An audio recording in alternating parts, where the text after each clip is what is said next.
Opposition نے آخر کار 20 ستمبر کو اسلام آباد میں آل پارٹیز کانفرنس بلانے کا فیصلہ کر لیا ہے، لیکن یہ آل پارٹیز کانفرنس کرے گی کیا، اس کا مقصد کیا ہوگا، اس کی ابھی وضاحت باقی ہے۔ اور دوسری طرف وزیر اعظم عمران خان صاحب جو ہیں انہوں نے ایک دفعہ پھر یہ کہا ہے کہ اپوزیشن دراصل ان سے NRO حاصل کرنا چاہتی ہے، اور انہوں نے یہ بھی کہا ہے کہ جو FATF ہے اس پر جو اپوزیشن کا جو موقف ہے وہ بھارت کے موقف کے ساتھ ملتا جلتا ہے اور دونوں ایک پیج پر ہیں۔ اب اگلے ہفتے سے قومی اسمبلی کا اجلاس بھی ہونے والا ہے، اور اس میں جو FATF کے بل جو سینٹ سے ریجیکٹ ہو گئے تھے ان پر بھی بات ہوگی۔ تو کیا جو ماضی میں ہم نے دیکھا تھا کہ FATF پہ حکومت اور اپوزیشن مل کر قانون سازی کر رہی تھی، تو اگلے ہفتے یہ ہوگا یا نہیں ہوگا؟ تو معاملات جو ہیں وہ ہمیں کافی سلگتے ہوئے نظر آ رہے ہیں۔ جو سیاست ہے اس میں کافی تیزی ہے، ایک طرف سیلاب کی تباہ کاریاں ہیں اور دوسری طرف سیاسی جوڑ توڑ ہے۔ تو گفتگو کے لیے آج ہمارے ساتھ موجود ہیں وفاقی وزیر برائے سائنس اور ٹیکنالوجی فواد چودھری صاحب، اور یہاں پر اسٹوڈیو میں موجود ہیں جناب احسن اقبال صاحب، مسلم لیگ نون کے سیکرٹری جنرل، سیدھے آل پارٹیز کانفرنس کے لیے جو ایک رہبر کمیٹی ہے اس کے اجلاس سے آ رہے ہیں۔ تو سب سے پہلے میں آپ سے جاننا چاہوں گا فواد صاحب کہ یہ جو پہلے کراچی میں شہباز شریف صاحب کی اور آصف زرداری صاحب کی ملاقات ہوئی ہے، اور آج پھر اسلام آباد میں رہبر کمیٹی کا اجلاس ہوا، اور 20 ستمبر کو APC بھی ہو رہی ہے، تو یہ APC جو ہے اس سے کوئی آپ کو پریشانی ہے یا نہیں ہے؟ دیکھیں میر صاحب، بات یہ ہے کہ میں ہمیشہ کوشش کرتا ہوں کہ جب انالیسس کریں تو بہت حقیقت سے پرے نہ ہو، حقیقت کے ساتھ ساتھ رہنا چاہیے۔ سچی بات یہ ہے کہ اپوزیشن کی کوئی پالیٹکس نہیں ہے، نہ ہی ان کا کوئی PTI کو کوئی خطرہ ہے، نہ عمران خان کو کوئی ان سے پرابلم ہے۔ اس کی کئی وجوہات ہیں۔ اس کی سب سے بڑی وجہ یہ ہے کہ ایک تو جو PMLN جو ہے اس نے بھی اپنے آپ کو پنجاب کی پارٹی کے طور کے اوپر صرف جو ہے وہ رکھ لیا ہے، اور پیپلز پارٹی تو پہلے بڑی محنت سے زرداری صاحب نے اس کو، ہم تو جس پیپلز پارٹی کو جانتے ہیں وہ چاروں صوبوں کی زنجیر بے نظیر کی پارٹی تھی۔ اب یہ پارٹی جو ہے پہلے سندھ کی بنی، اور پھر زرداری صاحب نے اور ان کے باقی جو رفقا ہیں انہوں نے بڑی محنت سے اس کو انٹیریئر سندھ کی اب پارٹی بنانا چاہتے ہیں، اور مجھے نہیں معلوم کہ وہ کیوں ایک قومی پارٹی سے بالکل ایک ریجنل پارٹی کا انہوں نے فیصلہ کیا ہے اس کو بنانے کا۔ PMLN کا جو پرابلم ہے، سب سے بڑا پرابلم تو یہ ہے کہ ہمارے ہاں پارٹی چھوٹی ہوتی ہیں، لیڈر بڑا ہوتا ہے، اور جب تک لیڈر واضح نہ ہو اس وقت تک پارٹی کی کوئی پالیسی نہیں ہوتی۔ سو PMLN کا ایک انٹرنل جو رفٹ ہے یا لڑائی ہے، جس میں جب تک یہ طے نہ ہو کہ احسن اقبال صاحب جو ہیں وہ مریم بی بی کو لیڈر مانتے ہیں یا شہباز شریف کو لیڈر مانتے ہیں، شاہد خاقان عباسی صاحب کدھر کھڑے ہیں، خواجہ آصف صاحب کدھر کھڑے ہیں، باقی لوگ کدھر کھڑے ہیں، تو ایک دھنگا مشتی کی کیفیت ہے PMLN کے اندر، اور جب تک وہ اپنی معاملات کو ان کے واضح نہیں ہوتے ان کا لیڈر نہیں ہوگا، اور جب لیڈر نہیں ہوگا تو ان کی پالیسی نہیں ہوگی۔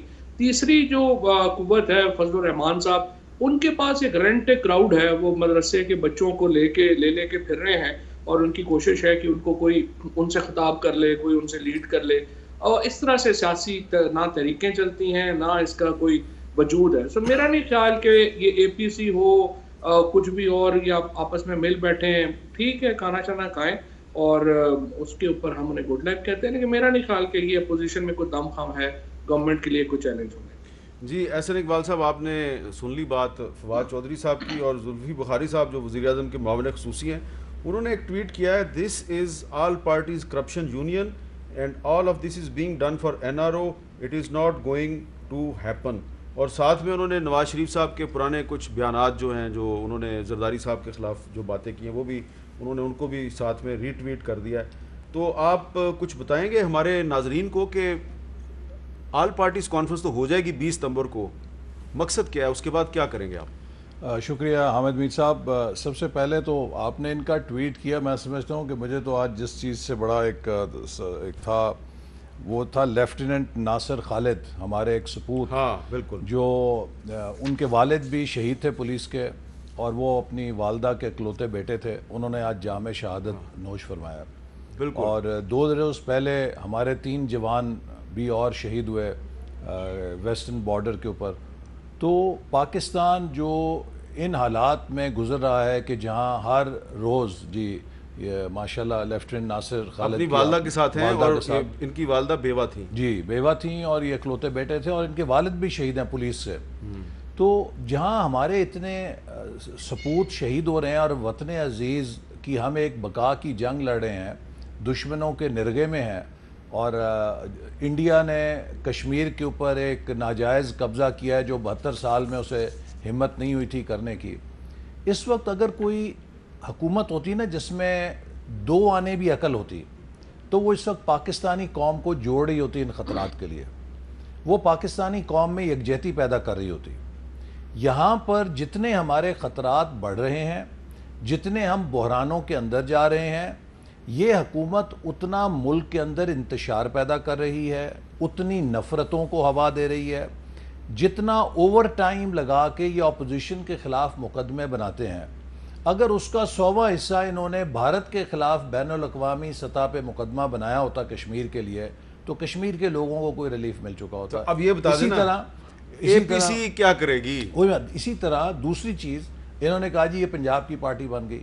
کاش کہ یہ ہمارے ساتھ چلتے اور مناظر دیکھتے. ابھی شہباز شریف صاحب کے ساتھ میں کراچی میں تھا، تو کراچی کے عوام نے جس طرح والہانہ استقبال کیا شہباز شریف صاحب کا، اور وہاں پر ہم نے جا کے ان کے اندر دیکھا کہ کیا کیا نقصان ہوا ہے. آپ دیکھیے وزیر اعظم پاکستان کو، جن کے پاس 21 میں سے 14 سیٹیں ہیں، جس وقت ہم بات کر رہے ہیں اس شہر کے لیے ٹائم نہیں مل سکا کہ وہ اس شہر کے زخموں پہ مرہم رکھتے. اور دوسری بات یہ بڑی اہم ہے، کراچی سے ہمیشہ وہ جماعت جیتتی رہی ہے جو وفاق میں حکومت نہیں بناتی رہی. یہ تقریباً 60-70 سال کی تاریخ ہے. آپ کو پتہ ہے 70s میں جماعت اسلامی جیتتی تھی، کہا جاتا تھا ہمیشہ اپوزیشن کا شہر ہے. 2018 میں پہلی دفعہ یہ ہوا ہے کہ کراچی سے اکثریت میں وہ جماعت سیٹیں جیتی ہے جس کی وفاقی حکومت وفاق میں حکومت ہے. ان کا تو فرض تھا کہ جس وقت بارش کی پہلی تباہ کاری آئی ہے، ان کے سارے وزیر جا کے وہاں بیٹھ جاتے، وزیر اعظم جا کر بیٹھتے، حکومت سندھ کو کہتے کہ آپ کو کیا چاہیے، نیوی سے کیا مدد چاہیے، بوٹس کیا چاہیے، مرکز سے کیا چاہیے، ہم کراچی کو اس تباہی سے بچائیں گے اور کراچی کے ساتھ کھڑے ہوں گے. لیکن یہ کھڑے ہیں اپوزیشن کے خلاف ٹویٹیں کرنے پر. ساری حکومت کا زور ہے. آج وزیر اعظم کا بیان آپ دیکھیے کہ جی اپوزیشن جو ہے فیٹف پہ وہی موقف رکھتی ہے جو بھارت کا ہے.